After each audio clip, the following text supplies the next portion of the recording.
one of the sacred texts, it says that a wise man leaves an inheritance for his children and his children's children, right? On to, what is it, the third or the fourth generation.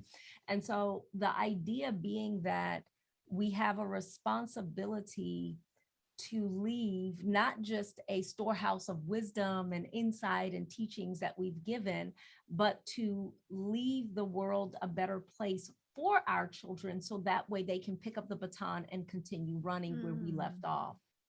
When we, and especially, you know, we're in the States, and there is a huge, I don't know about in other, I know in many countries this isn't true, but it is true here. There's a huge push towards like, no, your children should basically start from the ground up just like you did, you know, don't spoil them, don't.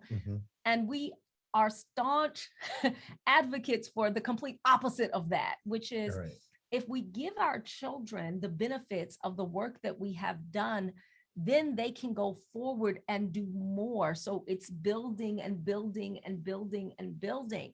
If every generation has to start from the ground, there's always a cap based on how many years you're going to live and how much can you do in those years, right?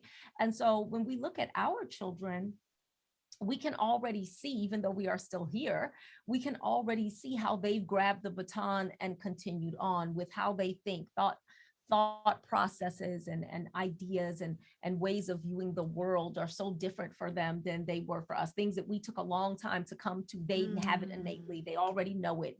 They're already living it. It doesn't even occur. Failure is not even an option in their minds. Like they're like, no, of course I did that. It's what I wanted to do. Like they just don't even have that as a part of how they do things. The other thing is that because of the wealth that we have accrued, they see the world as being, they have access to all of it, as opposed to needing to get to a point where they will have access to all of it.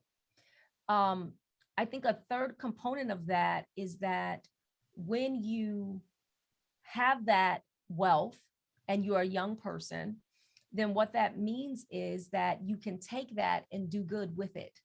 So instead of spending time lobbying and writing letters and on social media complaining and all of these other things, you can focus your life on becoming and getting to a place of power. You may already have been placed in a position of power and have that amazing network.